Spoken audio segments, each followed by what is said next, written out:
Hello friend, welcome back to my channel. आज के video में मैं आपको कुछ सीक्रेट्स बताने वाली हूँ बिकॉज ऐसे सेक्शंस बताने वाली हूँ, ऐसे कॉन्सेप्ट्स बताने वाली हूँ कंपनी लॉ के जो हर एक अटेम्प्ट में पूछे गए हैं, ठीक है। और सिर्फ सीएस के अटेम्प्ट में नहीं, ये सीए के अटेम्प्ट में, सीएमए के अटेम्प्ट में भी हर बार पूछे जाते हैं।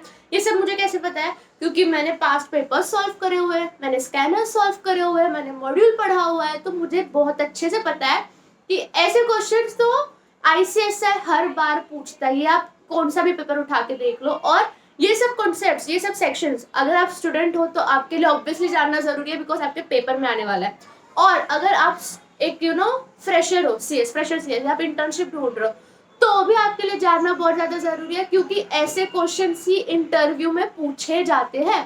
तो ये वीडियो बिल्कुल भी स्किप मत करना। If you are going to be a CS और if you are already a CS, all these concepts, all these sections are very much important to you all to know, so don't skip this video, watch till end। but सबसे पहले मेरे पास CS executive student के लिए बहुत अच्छी good news है because Unacademy अपने शिखर batch के साथ लॉन्च हुआ है। तो स्टार्ट होने वाला है 1 दिसंबर 2021 से फॉर जून 2022 अटेम्प्ट। ये यार आपको मिस नहीं करना चाहिए बिकॉज इसमें आप टॉप नॉच एजुकेटर्स से पढ़ने वाले हो। For instance Amit Vohra sir for JIGL and Raj Agarwal sir for indirect tax and Jaspreet Johar sir for direct tax. इसमें आपको 1 सब्सक्रिप्शन लेना है for multiple benefits. For instance आपको लाइव इंटरेक्टिव लेक्चर्स मिलेंगे, अनलिमिटेड रिकॉर्डेड लेक्चर्स मिलेंगे, multiple educators for all subject. यहाँ पे आप मॉक टेस्ट प्रैक्टिस कर सकते हो और हर हफ्ते डाउट सॉल्विंग सेशन होगा। इसके बैचेस जो है JIGL का वो 1 दिसंबर से स्टार्ट होने वाला है, डायरेक्ट टैक्स 15 दिसंबर से स्टार्ट होने वाला है और इनडायरेक्ट टैक्स जैन से स्टार्ट होने वाला है। इसके प्राइसिंग डिटेल्स मैं स्क्रीन पर शेयर कर देती हूँ।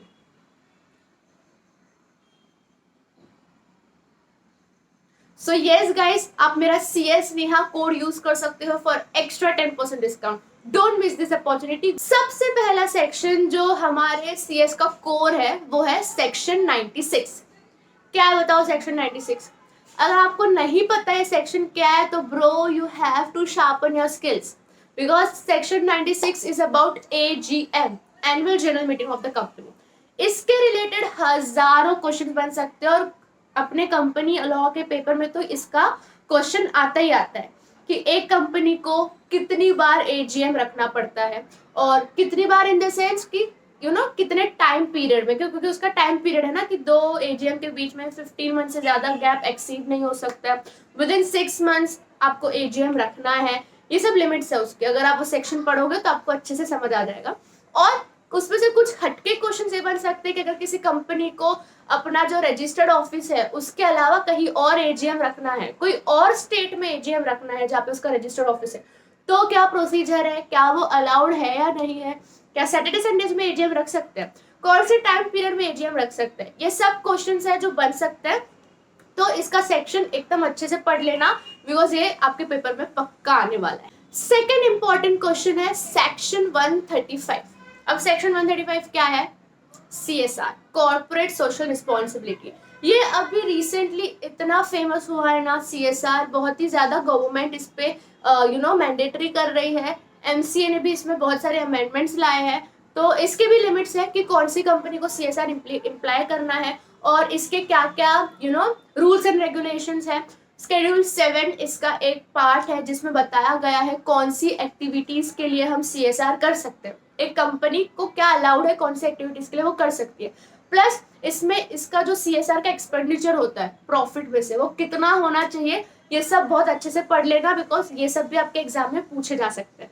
थर्ड सबसे ज्यादा इंपॉर्टेंट टॉपिक है कमिटीज, बोर्ड कमिटीज, ठीक है। अपने अपने बोर्ड कमिटीज में क्या क्या आता है? Audit committee, nomination and remuneration committee, stakeholder relationship committee, risk management committee. ये सब जो कमिटीज है उसका कंपोजिशन क्या क्या है और उस कौन से कंपनी में अप्लाई करते हैं। ना लिमिट है 10 करोड़ 100 करोड़, ये सब का जो लिमिट है तो कौन से कंपनी को इम्प्लीकेशन आता है और इसकी मीटिंग कब कब होनी चाहिए, इसका चेयरमैन कौन होगा, इसके मेंबर्स कौन होंगे, ये सब पूछा जाता है। एक कंपनी में कितनी कमिटीज हो सकती है ये आपको केस स्टडी डालकर पूछ सकते हैं। और ये सिर्फ पढ़ाई तक लिमिट नहीं रहता है, आपके प्रैक्टिकल वर्ल्ड में भी आप जब जॉब करोगे तब भी ये नॉलेज बहुत काम आने वाली है। सो कमिटीज का पार्ट भी अच्छे से पढ़ लेना। फोर्थ इंपॉर्टेंट कॉन्सेप्ट है बोर्ड कंपोजिशन। ना हर एक कंपनी में एक एक वुमेन डायरेक्टर होना चाहिए, और इंडिपेंडेंट डायरेक्टर्स होने चाहिए, एग्जीक्यूटिव डायरेक्टर्स होने चाहिए, नॉन एग्जीक्यूटिव डायरेक्टर्स होने चाहिए, रेसिडेंट डायरेक्टर्स होने चाहिए, स्मॉल शेयर होल्डर डायरेक्टर होना चाहिए। ये सब जो डायरेक्टर्स है, सो एक कंपनी में वो लोग आपको दे देंगे उस कंपनी का paid up capital, turnover, borrowing, ये सब दे देंगे, प्रॉफिट, नेट प्रॉफिट, और आपसे पूछेंगे कि अब बताओ इस कंपनी में कितने डायरेक्टर्स होने चाहिए और किस टाइप के डायरेक्टर्स होने चाहिए। तो ये कुछ फेमस क्वेश्चंस हैं जो पूछे जाते हैं, और ये आपको इंटरव्यू में भी पूछा जाएगा। फिफ्थ सबसे ज्यादा इंपॉर्टेंट कॉन्सेप्ट है quorum, quorum of AGM and quorum of board meeting. ये आपको पूछा जाता है कि भाई इतने ये एजीएम में इतने मेंबर्स आए थे, तो क्या बताओ ये एजीएम वैलिड था। तो ये तो मैं एकदम स्ट्रेट फॉरवर्ड आपको बता रही हूँ, आपके पेपर में इसको बहुत ट्विस्ट करके बताने वाले हैं। आप इसके लिए मैं सजेस्ट करूंगी पास्ट पेपर्स एक बार अच्छे से क्वेश्चंस देख लो, स्कैनर देख लो, और जो चैप्टर है आपका कंपनी लॉ का जिसमें कोरम बताया गया है, वो चैप्टर उठा के देख लो स्कैनर में, और देखो कैसे कैसे टाइप के कोरम के डिफरेंट डिफरेंट क्वेश्चंस पूछे। कोरम के थोड़े तो लिमिट्स है बोर्ड के और एजीएम के, वो बस लिमिट्स आपको याद रखना है, उसके बाद और कुछ भी उसका क्वेश्चन और नया नहीं बन सकता है। सिक्स्थ सबसे ज्यादा इंपॉर्टेंट कॉन्सेप्ट है सेक्शन 186। अब ये कौन सा सेक्शन है? Loans and investment. इसमें भी थोड़े बहुत लिमिट्स दिए गए हैं, जैसे 60% of paid up capital, free reserve securities premium, 100% of free reserve securities premium, ऐसे कुछ लिमिट्स हैं जो उसके ऊपर अगर आपको लोन देना है, कंपनी को दूसरे बॉडी कॉर्पोरेट में या दूसरे को लोन देना है, तो उसको स्पेशल रिजोल्यूशन की रिक्वायरमेंट रहेगी, अदरवाइज यूनानिमस बोर्ड अप्रूवल चाहिए अगर आपको लोन एंड इन्वेस्टमेंट करना है। ये कुछ टिपिकल क्वेश्चंस है। उसमें ये भी एक क्वेश्चन है कि इंटरेस्ट रेट, कितने इंटरेस्ट रेट पे दे सकते हैं, तो आपको ये सब क्वेश्चन पूछा जा सकता है कंपनी लॉ के पेपर में, and I am very much sure कि आईसीएस बहुत ट्रिक करता है, ठीक है, कंपनी लॉ के पेपर में आपको एकदम घुमा के क्वेश्चन पूछता है। तो ये सब आप कब आंसर कर पाओगे? जब आप उसको इन डेप्थ पढ़ोगे, उसके क्वेश्चन सॉल्व करोगे। तो ये सेक्शन 186 भी स्किप मत करना, इस पे से तो पक्का पक्का क्वेश्चन आता ही है। सेवेंथ सबसे ज्यादा इंपॉर्टेंट कॉन्सेप्ट है XBRL फाइलिंग, ठीक है। इसमें ना वो लोग ट्रिक क्या करते हैं कि एक NBFC कंपनी दे देंगे, उसके लिमिट्स बता देंगे और पूछेंगे क्या इस पे XBRL फाइलिंग एप्लीकेबल है। बट अगर आप XBRL फाइलिंग का सेक्शन देखोगे और उसके एक्सेप्शंस देखोगे, तो वो बैंकिंग कंपनी, NBFC कंपनी पे एप्लीकेबल होता ही नहीं है, और आप वो लिमिट याद करके जाओगे, वो लिमिट इस पे आ रहा है तो आप बोलोगे एप्लीकेबल है, बट एक्सेप्शंस पे नहीं है। सो ऐसे वो लोग ट्रिक करते हैं, वो लोग आपको पूछते हैं। तो XBRL भी बहुत बार पूछा गया था, इसलिए ये सेक्शन भी एक बार देख लेना। एथ कॉन्सेप्ट जो मेरा फेवरेट है वो है सिक्योरिटीज प्रीमियम का यूसेज, ठीक है। ये आपको सिर्फ कंपनी लॉ में ही नहीं, अकाउंट्स में भी पूछा जाता है, और ये भी पूछेंगे बिकॉज उसके सिर्फ 5 यूज है, जो आप लोग अगर वो सेक्शन पढ़ोगे तो आपको पता चलेगा। जैसे कि मैं बता दूं तो सिर्फ वो बायबैक के लिए यूज हो सकता है, बोनस के लिए यूज हो सकता है, इशू रिलेटेड एक्सपेंसेस के लिए यूज हो सकता है, और अगर आपको प्रीमियम रिडीम करना है ऑन ROPS, मतलब रिडीमेबल प्रेफरेंस शेयर्स पे, तो ही वो यूज हो सकता है। ऐसे कुछ उसके 5 यूज है, तो वो एक बार अच्छे से देख लेना, क्योंकि वो आपको एक केस स्टडी टाइप दे देंगे और बोलेंगे कि सिक्योरिटीज प्रीमियम यूज किया गया है, क्या लीगली अलाउड है या नहीं, तो ये भी आपको पूछा जा सकता है। तो नाइन्थ कॉन्सेप्ट है फाइनेंशियल स्टेटमेंट्स। फाइनेंशियल स्टेटमेंट्स का साइनिंग कैसे करना चाहिए, कब तक करना चाहिए, कौन से फॉर्म भरते हैं उसके लिए, ये सब भी पूछा जा सकता है। और एक्चुअल में इसके रिगार्डिंग ना मोस्ट क्वेश्चन यही पूछे जाते हैं कि साइन कौन करेगा फाइनेंशियल स्टेटमेंट्स को।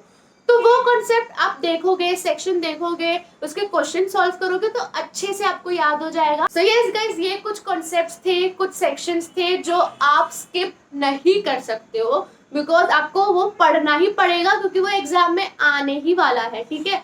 अगर पूरा पेपर उसका नहीं आया तो 1-2 क्वेश्चन तो इसमें से आपको दिख ही जाएंगे, और आप कमेंट में वापस आओगे वीडियो में कि थैंक यू दीदी, आपने बता दिया था। तो ये सब स्किप मत करना, अच्छे से पढ़ना, and best of luck for company law paper. Bye.